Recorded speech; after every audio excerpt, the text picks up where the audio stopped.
Shocking few days for the boxing world. First you had Francis Ngannou coming up as an MMA fighter, fighting the elite of the elites in Anthony Joshua, getting put on his ass very severely, and the whole world acting like it wasn't a pretend made up fight. That came hot on the heels after Jake Paul just sparked some dude who was like 20 years older than him, working on an oil rig and possibly doing a side job as an Uber driver. Shocking times. And now we have the announcement that Jake Paul is going to be fighting Mike Tyson. I'm gonna fight Mike Tyson on Netflix.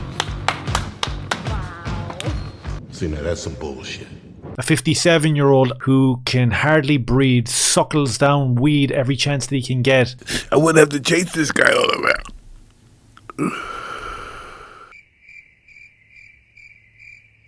And is literally 30 years older than Jake Paul. What happened to Jake Paul becoming a professional fighter? What happened to the shills that were out in force last week saying, do you not understand the boxing method? This is how you build yourself to be a champion. You fight these cans, you pad out your career, and you make your way to the top. That was debunked because we all know that when Anthony Joshua, Tyson Fury, Ryan Garcia, all these guys were coming up, we weren't gaslit into paying these pay-per-view crazy ass prices to watch that and have it spread across social media like it was legitimate fights. If you're gonna fight a can, do it quietly, pad your record, and up you go. There's no one saying that that isn't the thing, but what Jake Paul is doing is not that. Conor McGregor has taken huge offense to this upcoming fight announcement from Jake Paul. Dana White has sniggered almost at Francis Ngannou's attempt to go up there and become some sort of boxing champion as well. So we're going to have a little look at Conor McGregor's reaction to the Jake Paul announcement. We'll have a little look at Dana White's reaction to Francis Ngannou getting spanked. Dana's also reveling in this victory lap because wasn't it Ariel that put the rubber to the mat and went after Dana White, saying that Francis made the best decision in his life? Ariel is left with egg on his face and adding insult to injury after what he said to Eddie Hearn. How cringe is it now?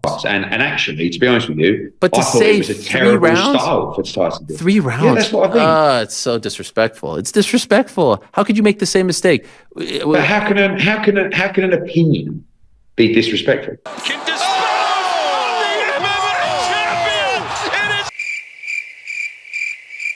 So Dana's smiling all the way to the bank. He's still got his billions in the bank. Francis went over. He tried his hand at it. If he had fought a Tyson Fury who was in shape, it would have been a different story. So let's have a little look at Conor McGregor's reaction to the Jake Paul announcement that he's going to be going fighting some dude who's like 30 years older than him. And if you actually saw the Jake Paul announcement come out on social media, on YouTube and all these other platforms, you would have seen exactly how fake the whole thing was. Sitting around on the couch with his father, staring at a blank screen, pretending to be watching TV, and some of the worst B-movie acting that you've ever seen in your life transpires, and we're all supposed to clap like seals and go, man, this is going to be an awesome fight. This kid is a real fighter. That's what Joe Rogan said, right? That was the consensus around for the last couple of years. You're a hater if you think otherwise. I guess I'm a hater then. I'm not interested in this fight. And neither is Conor McGregor because he destroys Jake Paul here. Your thoughts on this Mike Tyson and Jake Paul fight? Oh, jeez, I don't.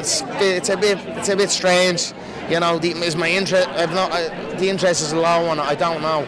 I don't really. I don't understand it. Got it. Any difference between this one and... I wish well for Mike. We're gonna go short and sweet like an ass's gallop. Conor just doesn't have any interest in this fight.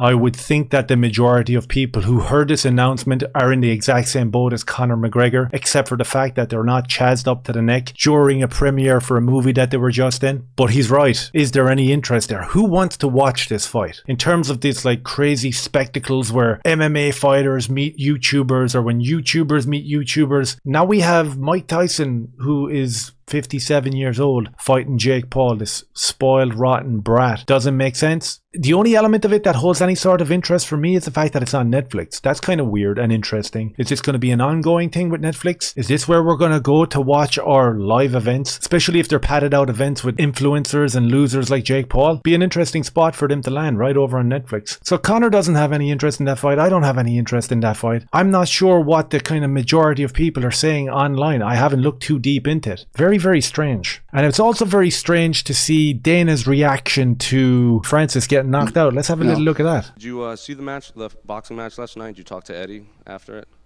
I did not. I mean, I saw it on social media. Yeah. What did you make of that finish in the Francis fight? What do you mean? What did I make? Yeah, what did I make of it? When you saw it, like it was. People are saying it's one of the more violent knockouts in boxing history.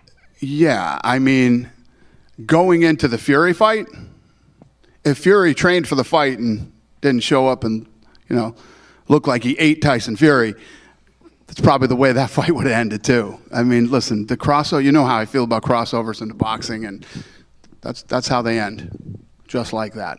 I think we can safely say that Dana had a nice little smile on his face throughout that little interview, that reaction to Francis getting put on his ass. I watched the fight. I thought it was okay. I thought it was fine. I thought that Francis Ngannou did well against an overweight, untrained, completely out of order Tyson Fury. At the time, I had this kind of knee-jerk reaction at seeing an MMA guy, one of our lads, go over there and actually do so well against Tyson Fury. In retrospect, when you looked at the shape, the conditioning, the training, and then we saw the way it was actually scored and pointed, made a little bit more sense in terms of Tyson getting the win over there. It's probably something that you got to go back and revisit again. But the Anthony Joshua one wasn't competitive. That's what we thought was going to happen with Tyson. That's what Dana White thought was going to happen with Tyson, and he was wishing it, I'm sure. That's why he stayed quiet over the past couple of months, because it did look like Francis got the win over Tyson Fury. But it didn't look like that the other night. It looked like a child going in there against a professional boxer. And the way he got sparked, unconscious, knee getting bent backwards, flopped out on the ground, and the optics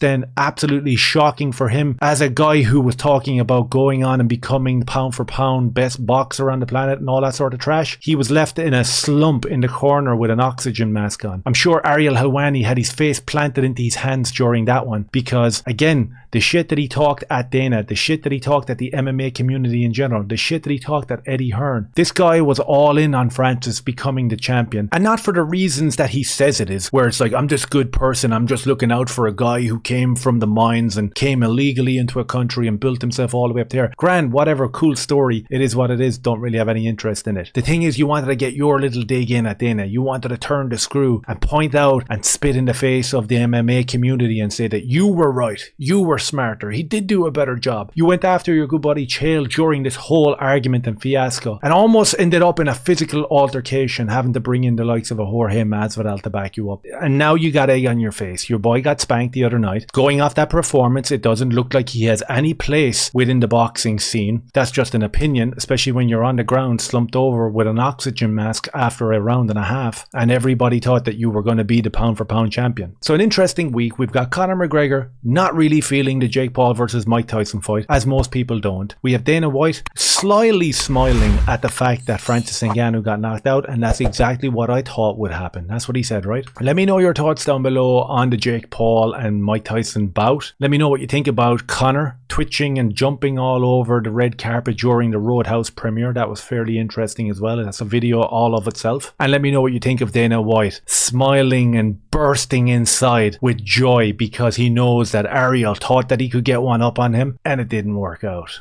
See you in the next one. Cheers.